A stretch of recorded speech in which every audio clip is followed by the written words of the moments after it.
Hey everyone, hope you guys are doing well. I'm trying something out, something new, of course, a new series effectively where we're just sort of going to review the game week a little bit more, immediate with of course, the one game in hand really, which is going to be Nottingham Forest at home versus Burnley, and then just looking forwards to game week 6. I know for a lot of people, of course, sorry, let me just take my headphones off quickly, that it was a very bad game week, and ultimately, I think I've even had a bad game week for the position that I've sort of been in. Of course, a little bit better than most people, if I'm being honest. But this is a good opportunity for me to sort of discuss maybe my immediate reactions really to a week like this and how I sort of react to it as well. So I think this is a nice little opportunity, of course, if you're watching, for example, to ask your questions. If you have, for example, some rage transfers in mind, feel free to drop them in chat, and maybe I can hope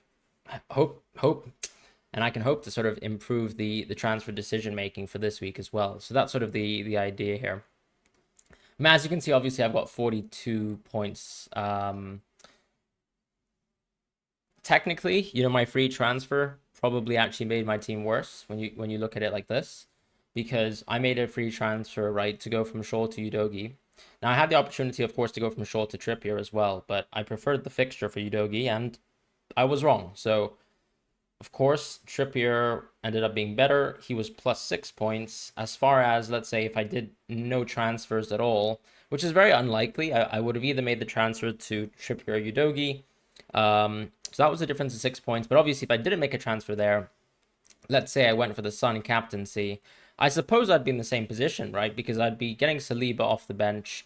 I'd probably be taking some price rises and price falls, mostly price falls.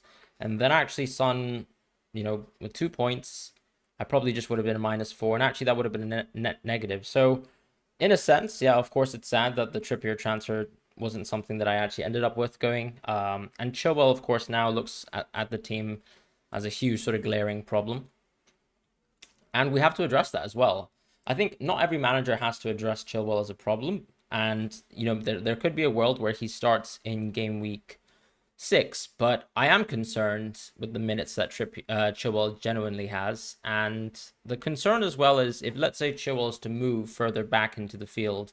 So let's say next game week, if you see another Mudryk start, for example, another Cole Palmer substitution, or vice versa, then of course you're looking at Chilwell starting at left back, which is already a little bit less appetizing, for example, compared to simply Chilwell playing left wing for 60 minutes a game. And I think Colwell has still been playing well. If you listen to the press conference comments that Pochettino made, he does actually mention he was not so happy with the fullback performances.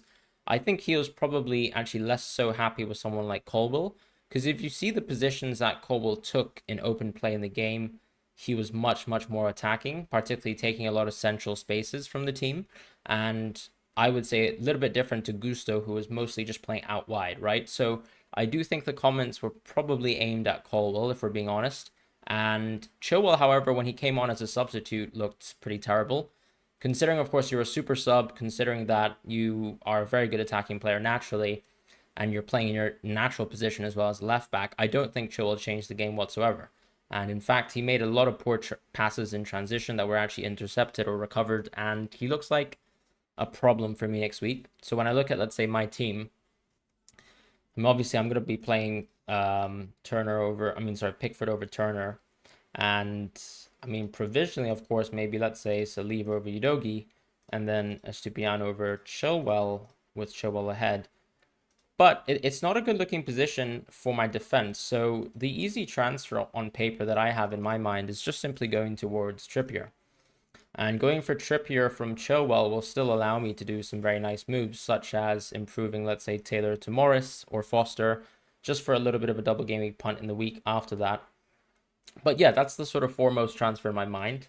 And now, of course, it's the time to probably reflect and react to your transfers as well. In terms of where I'm ranked in the world, I've already sort of updated in terms of the live stream as well. You can see that my live rank is 38k effectively. And this is an opportunity, of course, for me to get still hopefully close to the original rank that I started with, because I did start at 15k basically. And if Turner plays, or let's say Pickford comes in, those 3 points will be quite useful for me. I'll be 4 or 5 points off my safety. So yeah, I still have one player to go. And let's actually, of course, just react to your questions. So, Ben, I hope you're doing well. Gervicide, yeah, exactly. My game week was probably actually better than most people, if I'm being honest. I've been fortunate with Alvarez. I have a clean sheet with Gusto. I don't have, for example, a Newcastle clean sheet. I also didn't captain Son. At the same time, of course, some people were quite fortunate to captain Salah, I suppose. He did it incredibly well. And Jotty, hope you're doing well too. Lucio says, would you sell Jackson for Alvarez? I mean, last week I was telling people not to do it. And Jackson actually didn't get many chances in the Bournemouth game, which was quite concerning, right? Because in the previous Jackson games, you could sort of justify keeping Jackson because the chances were there. But now, this is one of Jackson's worst games on paper. Really only had one shot. That one shot actually ended up, okay, of course, if you guys remember, one of the terrible shots actually that went to the stands, there was that shot too. But actually, his one good shot was the one that hit the post early in the game when he sort of had a 1-2 combination with Mudryk. As far as Sterling hit the post as well. Could have even had that free kick actually go in from the rebound. And he also had a great chance that Conor Gallagher sort of, plopped on top of for him that he also completely blasted out wide. So Sterling actually, well, when we sort of review the game, I think he actually had a better game than Jackson. So I do like the idea of going from Jackson to Alvarez, probably just because we're all going to be slowly planning towards maybe going for Salah in our teams. And any transfers that actually save us a bit of money, and in a situation here where Jackson has a clearly better game than Alvarez, sorry, I mean vice versa, rather, where Alvarez has actually a clearly better game than Jackson, then you can go for Jackson to Alvarez. I do think it's a sensible move now. Last week, when I was comparing, let's say, Bournemouth away versus West Ham away, I didn't think it was actually too different. And if you saw the goal scoring odds as well, wasn't particularly good for Alvarez on paper. But still, look, I mean, he did well. And the crazy thing about Alvarez is he's now with crazy minutes. Now, this might not stay the same because you've got EFL Cup games, you've got Champions League games as well. I do think that Alvarez, however, based on Pep's comments, suggests that he's close to nailed. And another thing, too, of course, is if, let's say, someone like Grealish is injured, I mean, that just makes it that much easier for Alvarez to stay in the team. So I wouldn't panic, let's say, react to the transfer and make it tonight. But I do think going to Alvarez in the future does make sense. And you probably have to wait for the Champions League games to do that. The reason why I spent so much time on that is because I think a lot of people are interested in that sort of topic. And I'll probably talk about that too in terms of my preview video when I do that later on this week. As far as currently on 24 with turn to play, yeah, I mean, look, I know some people with 17 points. I know some people with 15.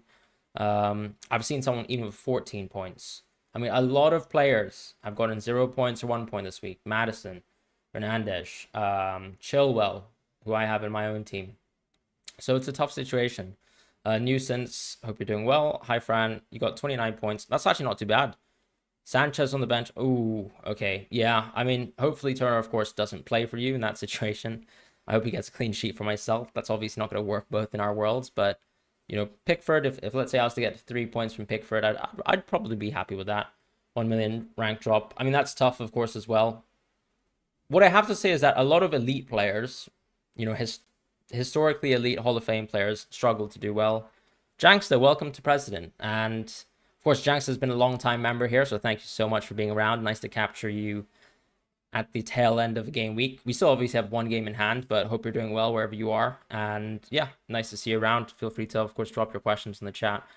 But in terms of nuisance, of course, yeah, I mean, your team actually looks quite good because you're actually ahead of the curve with Pope and Botman. I'd probably try and replace Chilwell as soon as possible. Don't really think you need a wild card at all. If I was to sort of comment on that team, as far as the midfield as well, nice to see that you've of course gone for Son and Madison.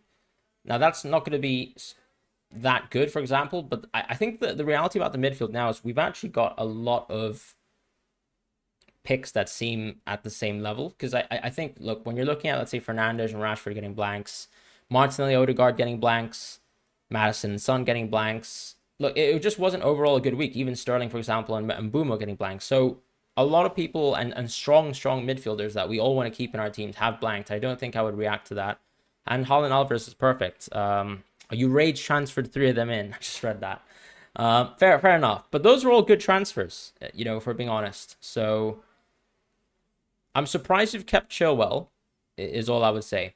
As far as thoughts on bringing in Lamptey in for Chilwell, I'm a little bit concerned about Lamptey because obviously, yes, one good game week 6 fixture, but what are you really going to do about Lamptey going forwards? Because we know Estupiñán will probably be back with the team. Are we saying Lamptey's going to immediately play right back? Because that's the concern. Will he get good minutes? Will he even, let's say, start the next fixture? He had a good game last time out, so I think he's got a good chance, but that would be the concern. Cody RT as well. Do you also have one game in hand? Or one player in hand? Let's Talk Vinyl says, oh my goodness, played your wild card, back Son, Salah saved your game week. I mean, that's great. I mean, Salah saved a lot of people's game weeks. Someone says he has Jesus keeper sell. I'd probably still keep Jesus. But I mean, the thing about Jesus is I did sort of try and tell people not to maybe jump the gun on Jesus because he is so expensive when you have someone like Alvarez who's also a bit cheaper, where you think about, okay, with Nketiah being in such great form and Arteta rating him a lot. I mean, Arteta has been sort of putting a lot of effusive praise on someone like Nketiah. So in those situations, it's not lovely to sort of jump into rotation, particularly when Arsenal have a bad set of fixtures, right? Like on paper, you're still looking at Spurs and then Bournemouth and Man City. And I mean, even Chelsea away is just going to be a tough game where maybe, of course, Arsenal will win, but are we saying that they'll absolutely demolish Chelsea? I don't think so. I don't think so, because if there's anything Chelsea's been okay at, it's defense. Now, today they looked terrible versus Bournemouth, if we're being honest. They were actually caught in transition a lot, but that's my immediate thoughts.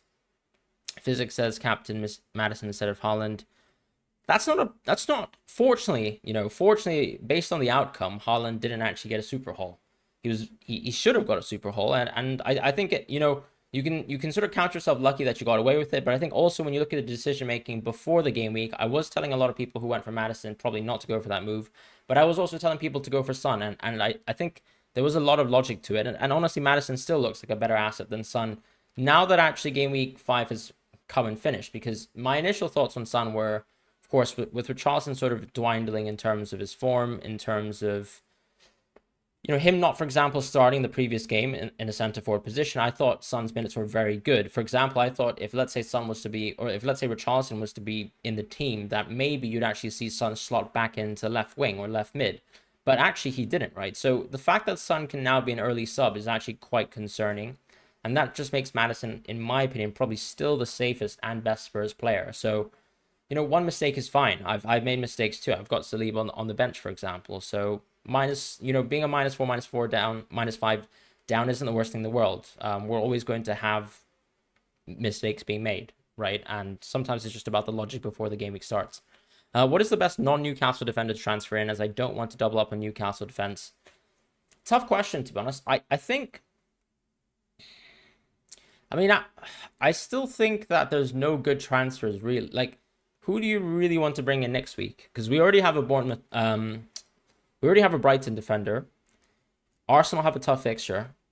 I don't really think I'd be forcing transfers for anyone. If anything, I'd probably get a Luton Town defender, right? Because you've got 3 fixtures at least in the next 2 games, if you must. Like someone like Giles here, if I can spell properly, would be quite helpful for you. Claire FPL, 33 points so far with Awani. I mean, Awani is going to be a huge differential. Sorry about, of course, leaving Pedro.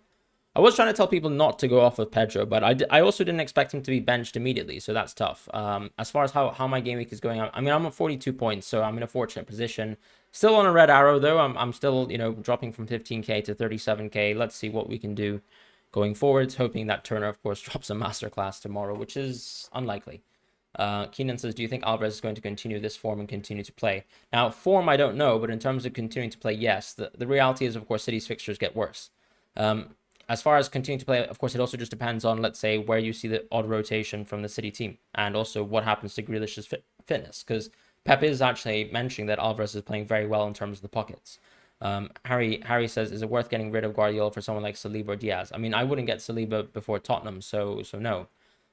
As far as Diaz, I mean, who's are we saying Ruben Diaz? Why did Estupiñán not play? No problem. Yeah, I mean, I didn't answer the question beforehand, but I think he was simply just getting some rest because he came back from international fitness pretty tired. Cody RT says, yeah, Turner 53, Captain Saul, that's massive. J War 10 says this week was terrible for everyone. All the things we thought would happen didn't. Yeah, I mean, look, I probably look, if you watch the West Ham game, for example, you'd probably have expected 3 Haaland goals. Now, before the game started, you'd probably have only expected 1. So the fact that it did happen is nice. As far as Spurs, of course, a little bit upsetting because obviously I went for a Spurs pick too, and then Sheffield United sort of scored a goal even before Spurs did. So Keenan says I've got Haaland, Højlund, Awani. I mean, obviously, if you can move out Awani after this week, I'd probably do it to Alvarez. Højlund actually looks rather good. Jangster, finally getting to your comment. Hello, Fran. So badly want to raise chance. I do. Yeah, I think waiting for UCL is the best thing to do, as you mentioned.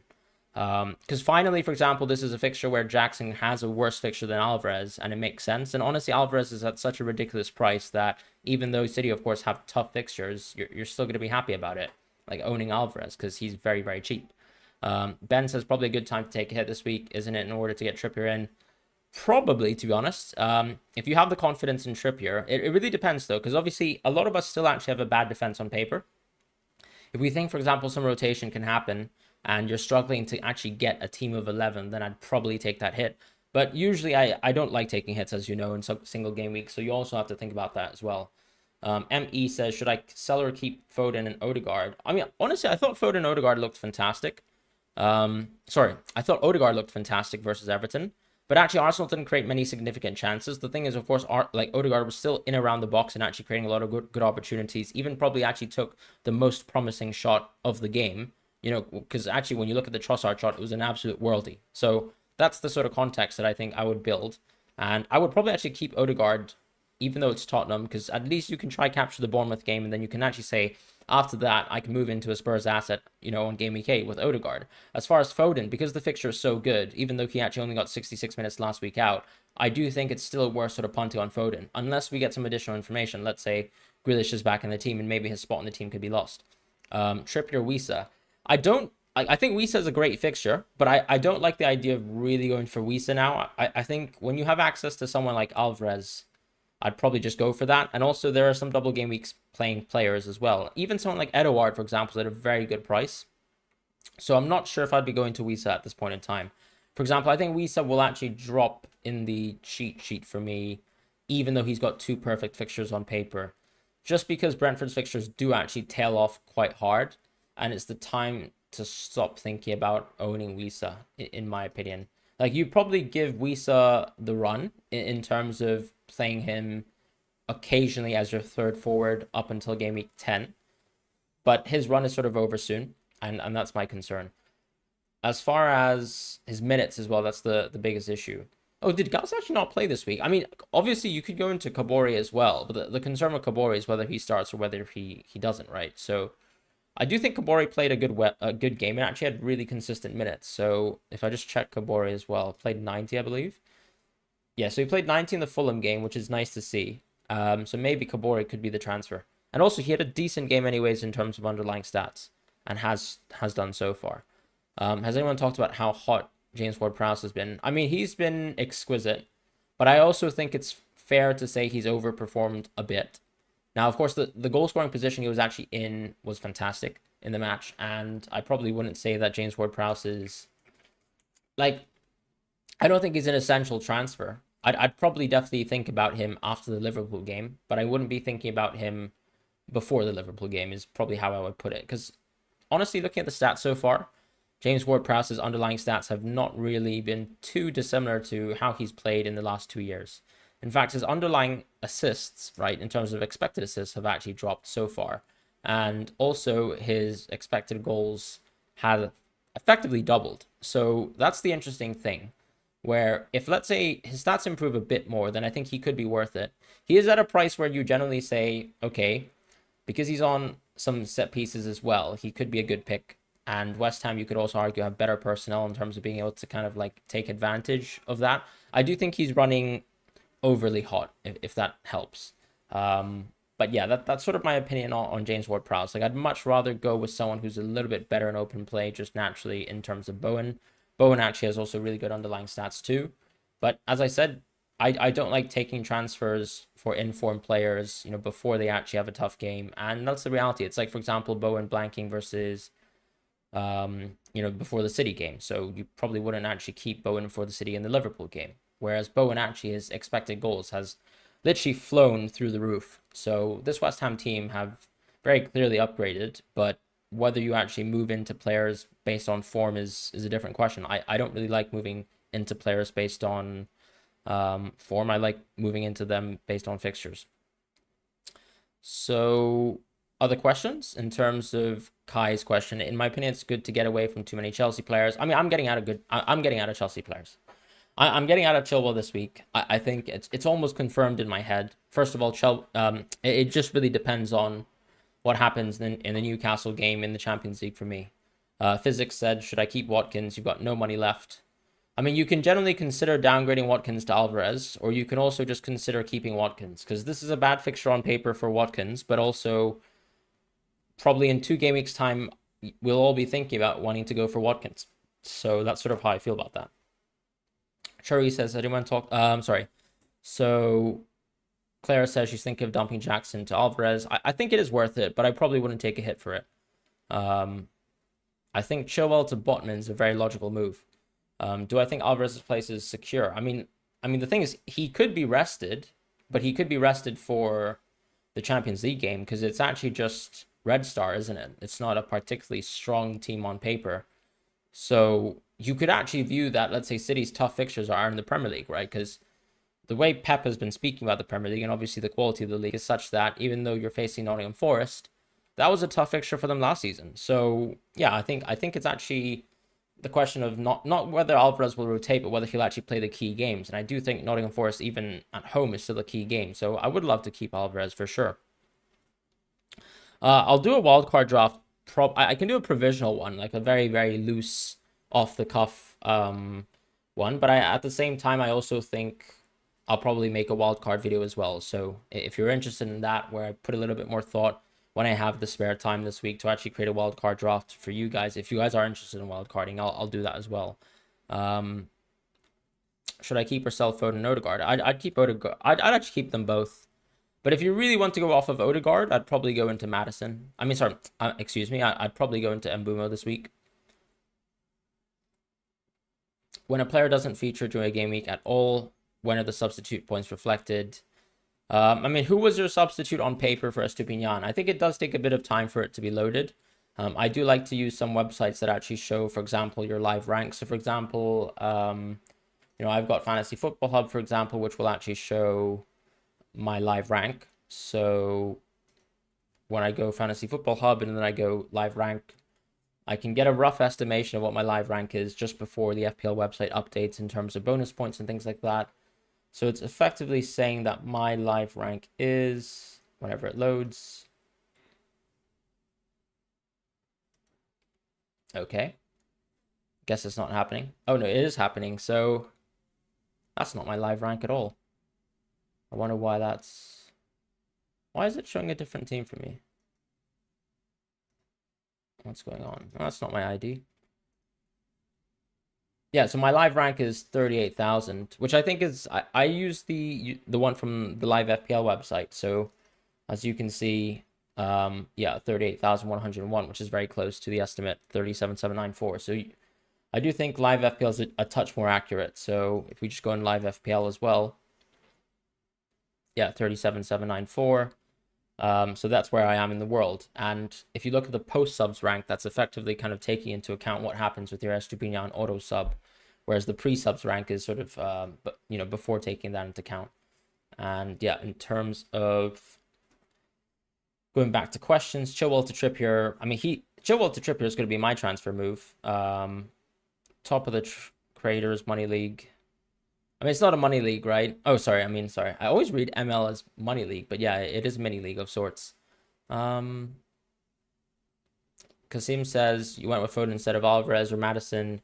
I mean, Madison still looked good, honestly. Foden, I think there is some genuine concern to be had over the fact that Foden only played 66 minutes.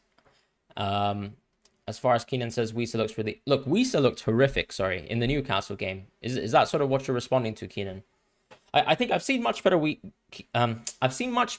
games, but I think the issue with Wisa is when he actually moves into a wide channel and he sort of plays almost like a winger, he is horrific. Like he absolutely cannot beat his man whatsoever. But just in terms of actually like moving diagonally and trying to create a shot for himself.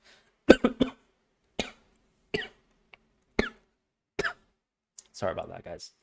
Apologies. But yeah, he's much better at just playing centrally. So obviously when they sort of play like a front three, which they do usually, then that's a lot better. Thank you so much, A. First of all, thank you so much for such a massive donation. I really, really appreciate that. In terms of your team, though, Pickford, Estupinian, Henry, Mbumo, Bruno, Madison, Son, Sterling, Holland, Wisa, bench. So you've got Turner, Archer, Kabore, and Udogi. Yeah, that's a fair bench. How much do you have in the bank is the first question. If you can just please respond how much you have in the bank.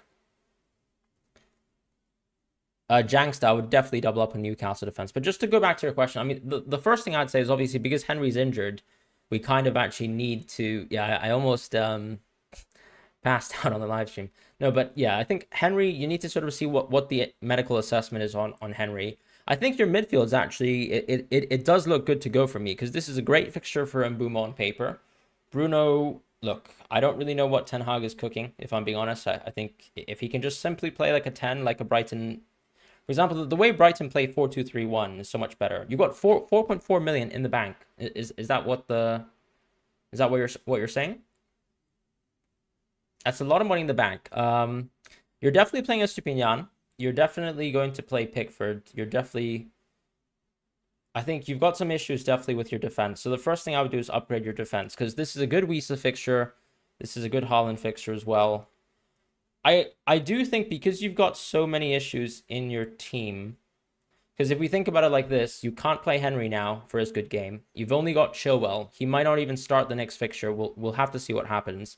Estupinian will probably be playing. Pickford isn't the best for Game Week 6.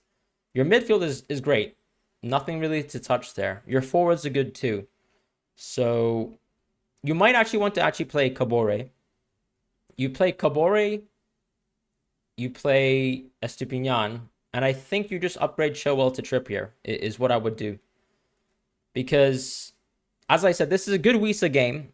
You know what scares me is actually, and what I like about potentially wildcarding, is because you can actually maybe go into Alvarez, and that could be a lot of an upgrade versus Wisa.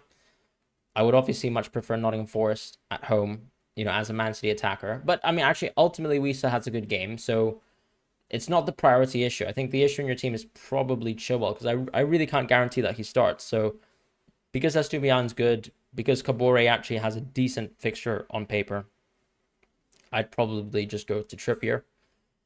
But the alternative, of course, is actually maybe going for someone like Alvarez. So those are your two moves. I would not touch your midfield. Because yes, of course, Madison and Son have bad fixtures, but hopefully you're going to do well. When you sort of look into the sort of long term with your team, you've got problems. You want to address injuries as soon as possible. Even, for example, Henry to Trippier could work as well, right? Because if Henry's injury is long term, you want to transfer him out first. And maybe we'll get a leak of some sort. It's hard, though, because unfortunately Chilwell plays on Sunday versus Aston Villa. So we won't probably have the news. But I think Trippier is going to rectify most of the problems in your team. And you'll probably be in the same boat as me because I'll be moving out of Trippier. Sorry, I'll be moving out of Chilwell and going to Trippier myself. But yeah, Janks, I do think doubling up on Newcastle defense is more than sensible. And that's why I've always been suggesting, if you guys have been watching my YouTube videos in the last 2 weeks, I've been asking for people to wildcard into 2 Newcastle defenders in the last 2 weeks, starting from Game Week 4, effectively. So, yeah. Appreciate that as well. And thank you so much for the donation, of course. Yeah, almost lost Fran there. Who's the best City defender? I really wouldn't be going for a City defender. I mean, it would be Ruben Dias still, just because I don't really want to deal with, like, for example, if I was to transfer him to a City defender now, yes, of course, it makes sense to capitalize on that Nottingham Forest fixture. But actually, when you look at City defense, do you really want to be owning City defense versus Arsenal, Brighton, Man United, and then Bournemouth, which is nice. But then, of course, then Chelsea, Liverpool, Spurs. Like, this is a very, very bad run from a City perspective from clean sheets. Now, I would actually back the City attack over this run because, honestly, they're an absolutely lethal offense still. And still, of course, clearly the best league offense. But my concern is that even if you're the best league defense, clean sheets are still very, very hard to buy.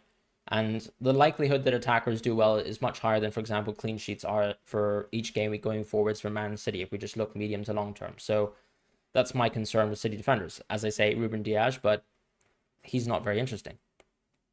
Should you play your free hit chip? No, absolutely not. I would save your free hit chip for later in the season. We will have blank game weeks. We will have double game weeks. Those are the sort of optimal weeks for you to actually use your free hit chip. Hopefully, you would have planned for game week 7, ahead of time, and you'd be arriving at game week 7 now, having a relatively decent team. If not, obviously, just focus on some transfers that actually help you for game weeks 8, 9, 7, of course. Like, just try to think about a transfer that can actually help you out for the medium term. The reason why I keep suggesting people to go for players like Trippier is simply because look at how green these fixtures are. And Newcastle, as we know from underlying data, is still a very, very good defense. And also, if you look at, for example, the Brentford game, Brentford, one of the best attacks so far in the league. I mean, Newcastle still had ample opportunities, right? I think Trippier probably took around, 10 corners and free kicks, and all of them could have created good chances. So someone like Trippier is very, very useful. And then the clean sheet odds on average are very good. Are you adding Bowen into the team in the future?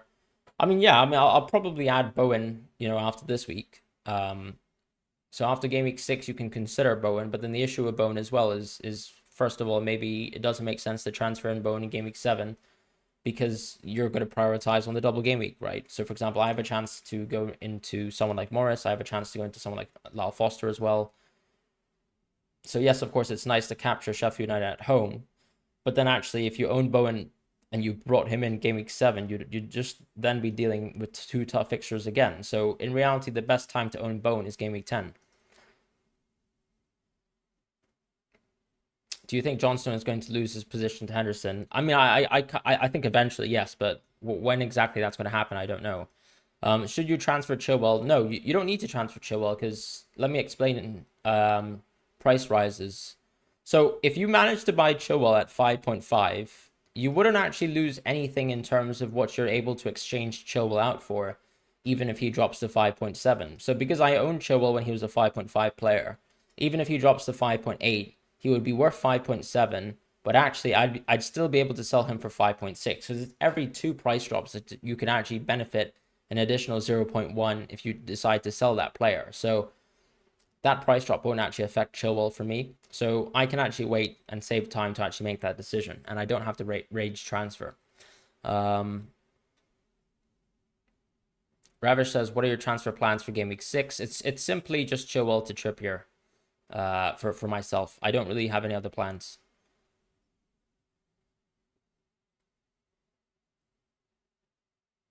And yeah, I am at 332 points.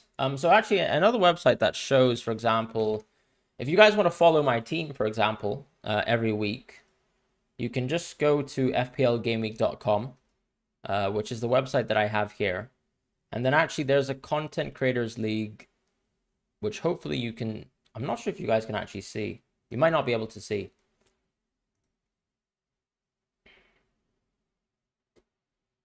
Probably just resize my little page for now, if that's all right.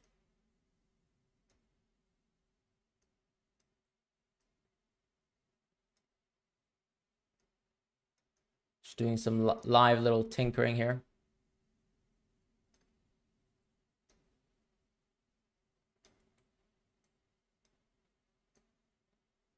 So yeah, this website here is called FPL Gameweek, and a pretty easy way. Actually, fine. Let me just resize it again, just a bit more.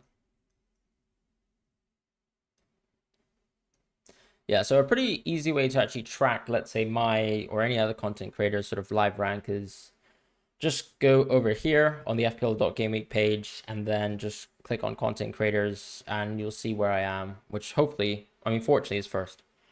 Yeah. So that's sort of the position. And then let's just actually simply go back to my FPL team. I did promise someone that I would create a wild card on paper, so let's just quickly do that now.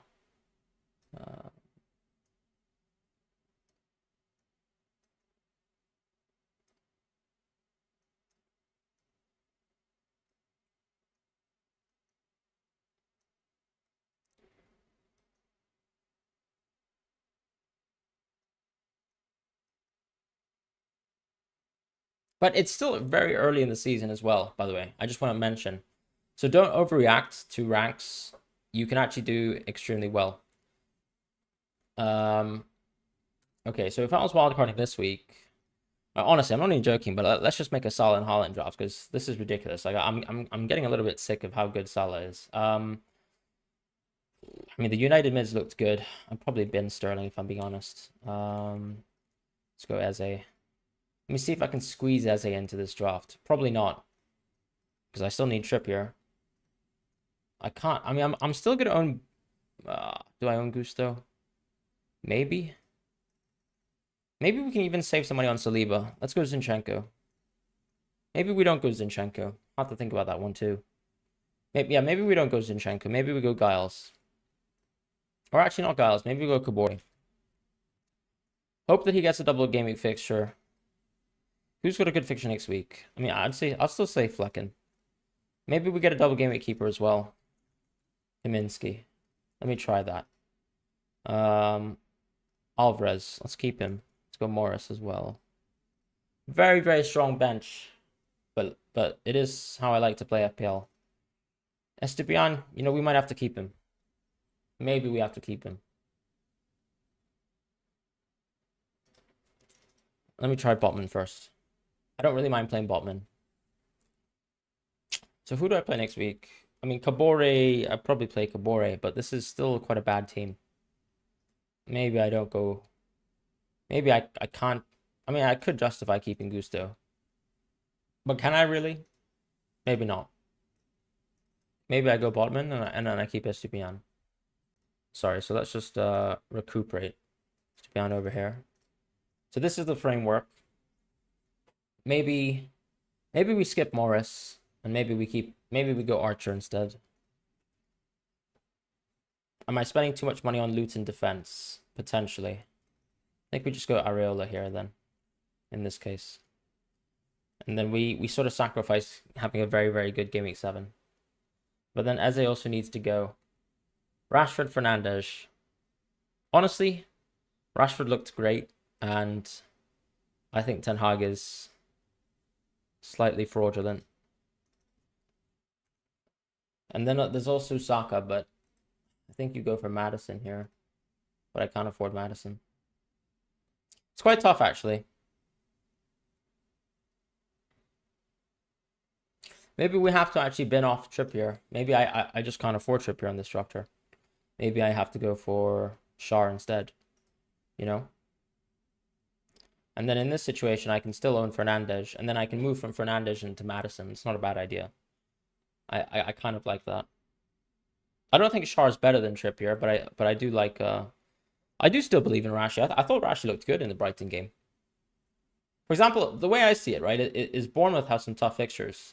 Sorry, Brighton have some tough fixtures. I mean, you can't go Estupiñán to Henry because Henry's injured.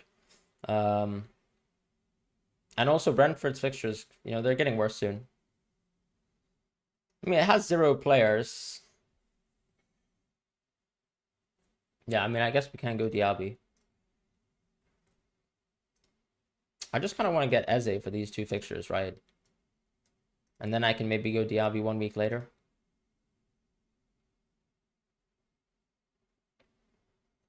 It's a tough one here because I feel like maybe... Because the thing about cash, right, is if you go for cash, I don't really want to exist, you know, with Game Week 6 and 7. Like, I would probably say the best fixture for cash to start off of is Game Week 8. And that's a natural starting point for Villa. But do you actually need to start with cash is the question. Like, what if you actually just started with someone like Schär, right?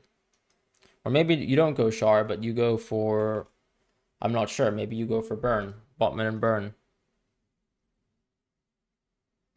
Because the thing about Udogie is he's actually like a better version of Schär to me. I mean, cash. Because he's going to play Game Week 8 onwards, has a really good run too. Moreno over... I mean, the thing is, how can you justify that Moreno will actually play all the fixtures? Schär and Botman. Yeah, I mean, Schär and Botman's a very good idea, Jankster. I mean, you could bin off Estupiñán, but it feels so wrong. But yeah, I see your point, to be honest. I mean, we'd probably have to bin Estupiñán off. So let's go for cash here, I guess. But the thing is, like, what are we're starting with such a bad team in Game Week 7. Like, we don't even have three good defenders here. Mitoma. I mean, I've got no interest in Mitoma. Do you really want to be owning Mitoma versus Villa, Liverpool City, like 3 games back to back? At least with Estupiñán, I can bench him for a while. Cash against Chelsea is a no-brainer. I mean, why is it a no-brainer? Because you think Chelsea will never score a goal ever again?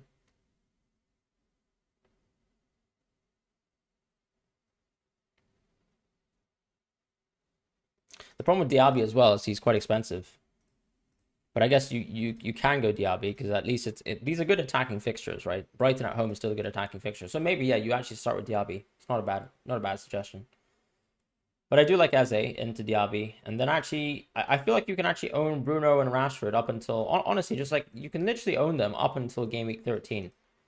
14 even. Like, this run is incredible. Incredible. Oh, actually, going Pope is not a bad idea. But I still need people to actually play in game week. And Mbeumo to Diaby lines up perfectly. Yeah, and that's sort of why I kind of like the idea of Eze. Because...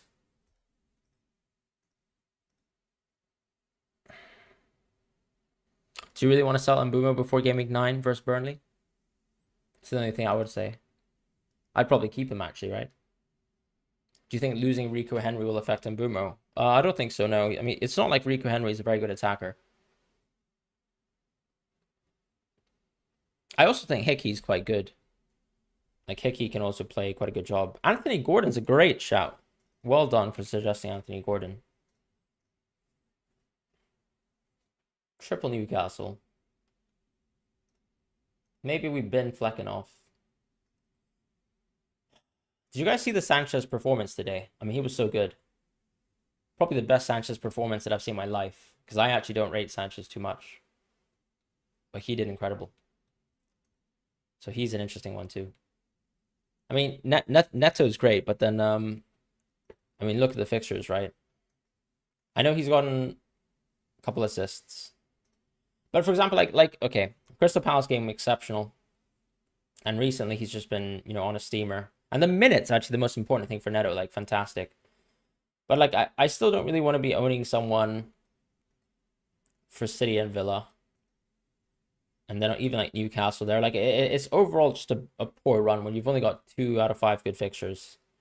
Or you could argue 3 out of 6. But still, I mean, it's a bit of a tough ask. Whereas, like, Gordon actually has, like, a clean run, basically. Like, I'd much rather own Gordon, potentially, as well. It's an interesting one, I would say.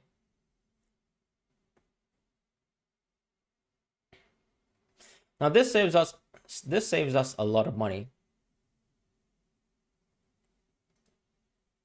I mean, did you tell me about Neto? Because he was already on my cheat sheet this week. If that makes sense. You don't think... I mean, I do think Salah is worth it, though. Because... I think when you look at the landscape of Game Week 8 onwards, I actually might not captain Haaland at all in Game Weeks 8, 9, 10. In fact, Game Weeks 8, 9, 10, I would very happily captain Salah for 9 and 10, and then make a decision on 8. Probably have to still captain Haaland on 8.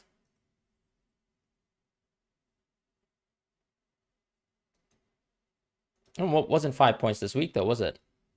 The reality is his underlying stats are still good. I mean, look at this, like 1.47 XA. It's incredible. I mean, I don't own Salah right now, and there's a reason why I didn't. But actually, when fixtures are good for Liverpool, I think he is optimal. So when you own Salah, the thing about wildcarding is it's very hard to get into Salah, right? And these are actually arguably tough, like good fixtures for Salah, but average for a player of his quality. And then when you actually walk into, let's say, 9, 10, 11, 12, like this run in a row, I'd very happily own Salah. Even for example, the one City game, like I'd own him through that and still own him up until basically game week 16 again. So I do truly think Salah will be worthwhile. Like you'll see it too. I mean, you never build a team for game week 1 and think that it's going to be the exact team that you're going to keep for the rest of the season. The reality is we built teams without Salah from game week 1, planning towards, let's say, game week 8/10, thinking that Salah wasn't essential, but moving towards Salah later on is not a bad idea when he has a good run, and this is sort of the reality. So that's sort of my opinion. I mean, Haaland's actually already blanked so far, right? Has Alvarez blanked? He's also blanked as well for Sheffield. I mean, I can tell you right now, all the FPL veterans will go for Salah. If it's not game week 8, it's game week 10. That's my personal opinion. And if some of the veterans are rage wildcarding tonight, they're probably going for Salah. So it's my opinion on that. And just think about it, right? Because like if you own Son and Madison, the point of that was actually to capitalize on that Tottenham fixture versus Sheffield United at home. Now, it didn't actually work out as planned. And obviously, the most ironic thing, of course, with the Son captaincy is that his replacement basically got 1 goal, 1 assist in effectively 10 minutes. So on paper, you can argue that it was, a good decision. But that was the point of actually wildcarding into, let's say, if you were looking at a last week wildcard, why you would own 2 Spurs midfielders. Whereas now, I don't think there's a need to own 2 Spurs midfielders. All you need to do is actually make sure that you have an open mind and you have the ability to actually move into a Spurs midfielder on game week 8. So let's say if Bruno Fernandes or Rashford continue to stink it up, I mean, I guess you could transfer them in at that week, but it's still tough, and I would still much rather own the Man United midfielders. But actually, let's go back to some other people's questions. Gordon 4 yellows. I mean, yeah, it's a good point actually. That actually makes it very tough, because he would get suspended, wouldn't he?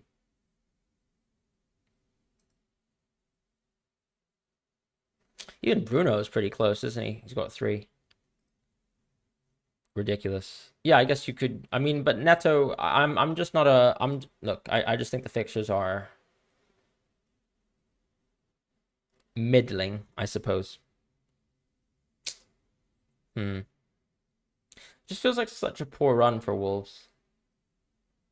I guess you can rotate constantly, like someone who has good fixtures on 7 and 8 and things like that. It's either or you can just go Eze in the structure here, which would probably fill me with a little bit more confidence. But then if you, because the thing about Neto is like, who am I rotating him with? Because I have Archer, and I'm not really gonna be. It's not like a good rotation, is it? Yeah, like Neto is a in isolation a good player, but it doesn't feel good playing him every week. Diaby, as we said, you can just wait for game week 8. Maybe the fact that we're not going with cash is tough. I'll need to think about it. I just like the idea of, for example, like the reason why I like Udogie is you can bench him until game week 8 because he's a defender. But the thing with the midfielders is you can't bench them. So there's no point in really going Maddison and Son this week when you have to sort of just front load yourself with Arsenal and Liverpool compared to last week where you had Sheffield United. And so now it doesn't really make sense, in my opinion, to hold, let's say, a Spurs midfielder. You can just move into a Spurs midfielder then from Bruno or Rashi. And then Sterling, of course. I think any of the midfielder picks will be interesting. I just think that if you want someone who has a permanent spot in their team, Eze is probably the best bet. Yes, he's got 1 tough fixture. I mean, 2 arguably, but then you'd already move Eze out by game week 9 into Diaby. And maybe you can argue that Mbeumo's I mean, he could be interpreted as a season keeper, right? Because the fixtures actually up until game week 12 are good. You've got 2 home fixtures, Burnley and West Ham at home. I mean, Chelsea looks pretty terrible still. So why not just keep Mbeumo the whole run? Go for Eze, punt into Diaby, book that transfer in advance for game week 9, which is not too bad. Booking a transfer 3 weeks in advance is okay. And maybe you can play around with something like this. You'd also be able to capture, for example, at least Nottingham Forest, Everton. I guess the thing is, yeah, I mean, still the overall run for Brentford is good. So the same logic with Flecken prevails. Flecken was horrible versus Newcastle, I might add.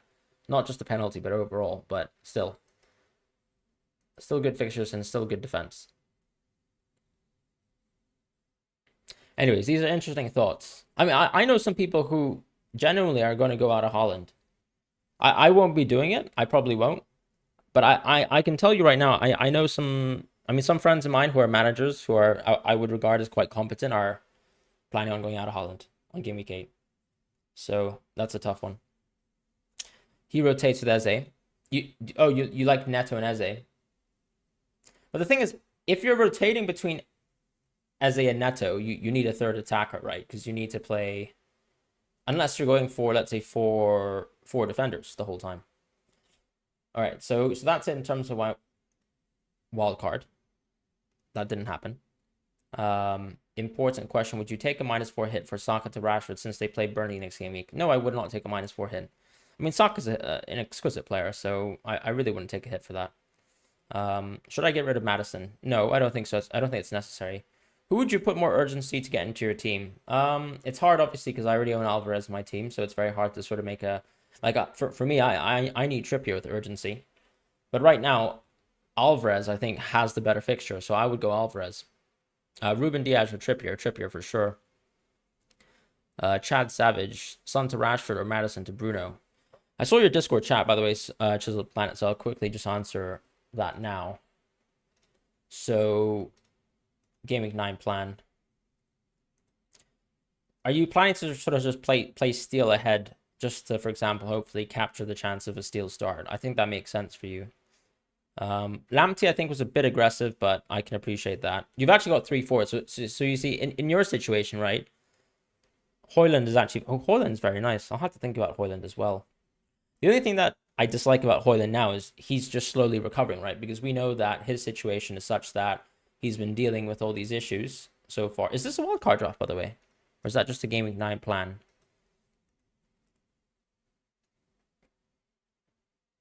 The draft, I mean, the team, as you're showing me right now, looks good. But is that sort of like a wildcard draft, or how does that work? It's a plan. Alvarez is a season keeper. I mean, at his price, probably the case. Son to Rashford or Madison to Bruno. I'd probably go Son to Rashford. Remove one Mitoma, Foden, Madison, just because Mitoma and Foden have good fixtures.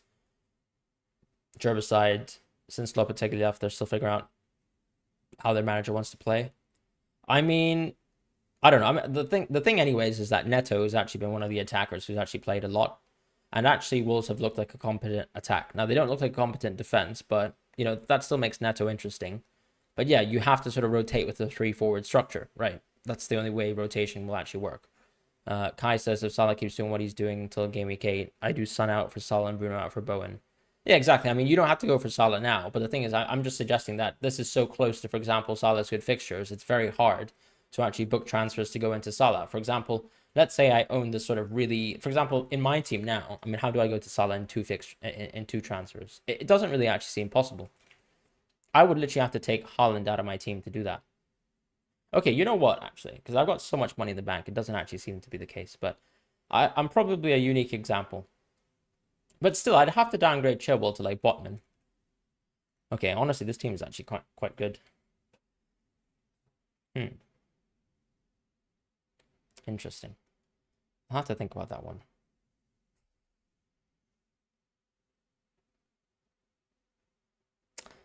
And see, that's sort of the benefit of team value, too. This is not a bad team, isn't it? But I'm also going out of Rashford, which doesn't feel very good, because Rashford actually has the good fixture compared to Saka. And for a -4, obviously, considering I'm not going to be captaining Salah, it's not worth it for me. But hey, food for thought. I won't be getting Diaby anytime soon. Happy with my midfielders for now. I mean, Sterling actually had a good game, in my opinion, versus Bournemouth. You can see on the underlying stats too. If anything, this was Jackson's worst game that I've seen so far. Udogi or Cash. Are you talking wildcard, or you're actually talking to start? Because I definitely would not start Udogi. I'd probably start Cash ahead of him.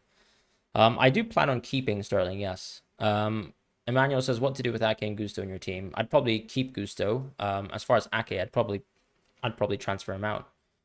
Jackson finished. It seems like a lot of managers are happy to bin him. I know some managers who will still keep him. But yeah. If Henry's out for 4 months, who would you replace him with? Probably Botman. Ferdinand says, do you think it's worth it to take a -4 to get Alvarez in? It depends, really. I mean, it depends who you're taking -4 away from.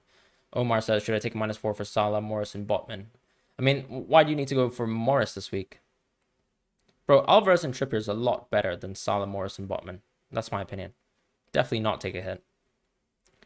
Do I think Alvarez is nailed? I don't think he's nailed, and hard to say when he'll actually get rotation. Chisel Planet, thank you so much. This is actually the first gifted membership on the channel. Steven's got a membership. Congratulations. Really appreciate that, Chisel Planet. Thank you so much. I've been watching like a lot of Twitch streams like in the past, obviously, and like you obviously have like gifted subs there too, but that's so cool to see it actually happen. Anyways, thank you so much. Let me actually quickly check your Discord as well. Got 2 free transfers, and you just did Højlund for Isaac. Thinking of going for Botman for Chilwell also this week for the plan going forward. Yeah, I mean, because when you look at your team, right, for example, I mean, you could actually just play cash, which probably I would say sort of removes the need for you to go for Botman.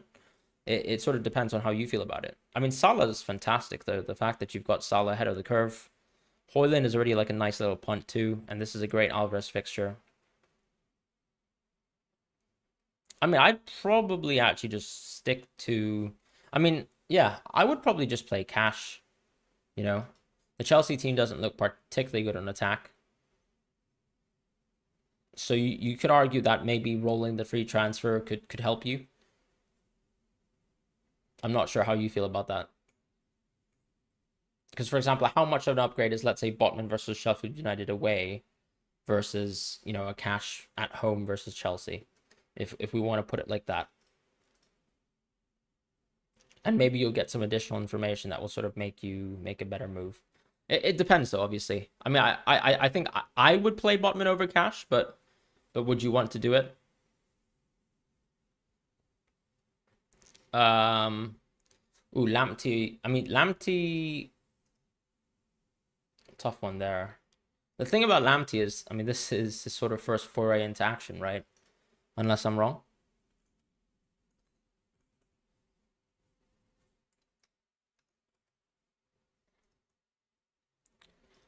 So with Lamptey,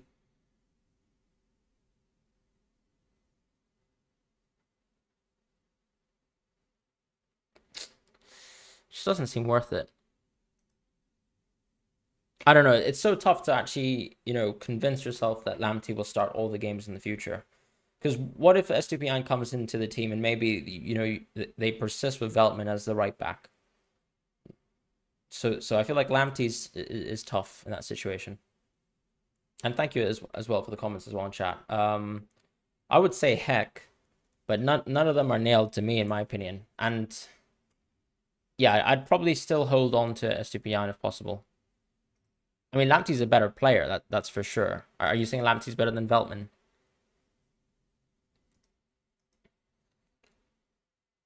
I mean, if you can jump onto Lamptey on time, that would be lovely. But you know, the thing about this Brighton team, as De Zerbi says, is that there's a lot of scope for rotation. They've got, I believe, 7 games in 22 days is something that I've heard. And so they're just going to... Is this a crazy wildcard draft? That's my team. Thoughts on Ramsdale being dropped? If I'm being completely honest, I think Raya is a better keeper than Ramsdale. So I think it was a matter of time. And I actually expect Raya to start going forwards, but who knows? I think, honestly, when you watch the Everton game on paper, Arsenal looked horrific on attack. And that's probably the thing I'd be most concerned about. You know?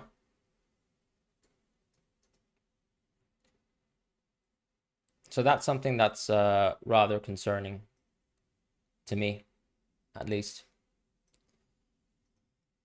Yeah, a lot of teams that don't have European games will be very helpful because it just means that there's less of a chance for rotation for any of those players. I mean, for example, you would probably think that the Man United game calls for Brighton's best players to play. And then Robert De Zerbi heads into that game without Ferguson, without Pedro, without Estupiñán, and plays a team and absolutely sort of batters United. So he's a crazy manager and he's a world-class manager, but he rotates a lot. So that isn't very good for FPL at times. Um, Aaron, I do remember you actually said you would captain Salah. I think we all did. I mean, obviously, I also told people to captain Son, which obviously didn't work out very well. But I'm really happy for the people that we told as well to captain Salah. So congratulations on that. Went with Salah as captain this week. Great, glad it worked out. Emoji Lang as well did that too. So congratulations. Do we hold to Sterling? I mean, I think you should hold him. The guy can be lethal. Yes, the team does look terrible, and I think clearly, not having a real 10 in the system is part of that. Not having Enzo Fernandez deeper is part of that. Some of the fullbacks and even, for example, the center backs not exactly knowing how to sort of create consistent sort of passing triangles and sort of move as well. For example, like if you watch the way Arsenal sort of build up, I mean, look at the way that Zinchenko, Gabriel, and Trossard pass in a triangle. Look at the way that Odegaard, Saka, and Ben White pass as a triangle. Like you'll see similar patterns with a team like Brighton as well, with Estupiñán, Mitoma, and some other players. So it's very concerning, I would say, in the way Chelsea build up, and I think there's obviously a drop in quality there. But part of that too is because Chelsea have some injured players. Now, the thing with Chelsea, of course, is they still have good fixtures on paper, and actually Aston Villa don't particularly look good on defense. So you'd hope that Chelsea could do well. But yeah, we'll see what happens. Aaron says, you shared your channel in a Discord with quite a few FPL players. Honestly, I appreciate that so much, and thank you. Yeah, the goal, of course, is to grow the channel as much as possible. Why do you like United players so much? They're playing terrible. I mean, last week, would you have told me that Spurs players were essential? Is probably the question I'd ask. And then they head into a game like Sheffield United at home and blank. So that's sort of my sort of retort, if that makes sense. Like the reality is Man United have good fixtures. The next 4 fixtures are amazing. So I want to capture those fixtures and that's it. Bruno has still looked good. The Arsenal game, obviously, not a good example of that, but overall expected goal involvement has been good. Same with Rashford. I thought he looked quite good in the Brighton game. Are they terrible as a team? Yes, but I just need them to be a competent attack. So that's sort of the faith that I have in them. And that's my opinion. For example, you also probably think that Mitoma is a good player, but I mean, was it a good game on paper to play versus, Man United, where he gets, for example, very, very limited expected goal involvement? No. And it's the same logic with the Newcastle game too. So that's sort of what the opinion I have. I'm more of a fixtures manager. I like to also look at underlying stats as well. And, holding United for good fixtures is how I would play FPL. Chilwell, for example, because he no longer has good minutes, I mean, he's probably got to go. Even though actually I'd probably feel terrible about not owning Chilwell versus Fulham and Burnley, but who knows? When you don't even know whether he's going to start each game, and maybe Colwell will start ahead of him, and now you have Palmer and Mudryk playing on the left, or even Raheem Sterling, which he did, when Palmer came on the field. Chilwell as an asset is very limited, so it depends. I might still transfer out Saliba, but I have a bit more faith that Saliba will actually play consistent minutes, and he could be a good hold. He'll play for my team, for example, in Gameweek 7 and 10 if I don't wildcard, and he'd still be a good hold no matter what. And that's the concern I have with someone like Chilwell. Whereas with, let's say, Fernandes and Rashford, because they're still playing good minutes, when they have easier fixtures, I'd expect them to do better, and it's just my opinion on that. Whereas with, let's say, if I don't need to panic and move into Madison and Son because they have 2 bad fixtures. I don't need to panic and react. I mean, there was honestly no good midfielders this week. If you're owning Foden and he only played 66 minutes last week, you'd probably be concerned heading into Nottingham Forest, but at least give him Nottingham Forest. Recently showed us a framework wildcard draft in the stream. Which players are risky with minutes on that draft? No one really, because I don't really. I mean, Alvarez, I suppose you can argue as a Man City player is always prone to rotation, but no one else on the draft that I can recall. Maybe Kabore as well, but Kabore, his job is only to play in Game Week 7.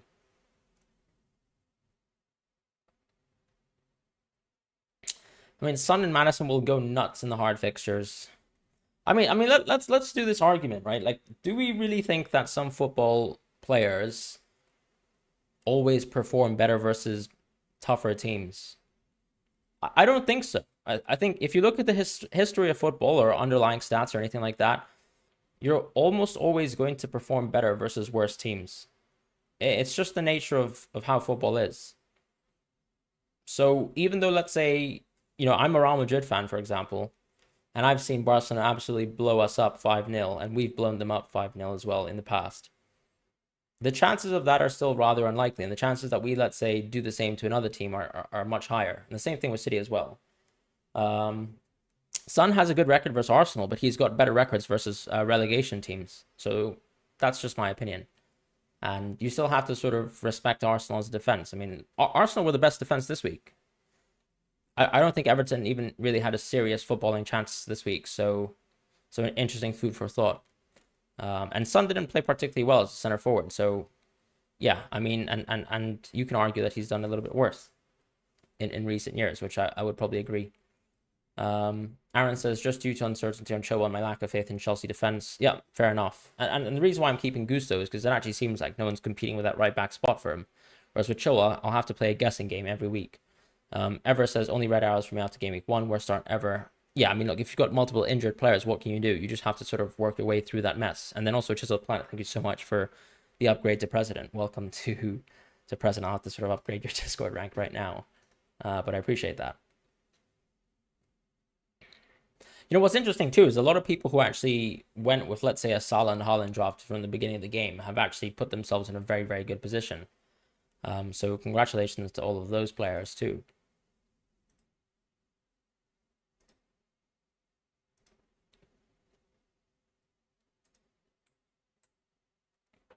Son will smash it, Kai says.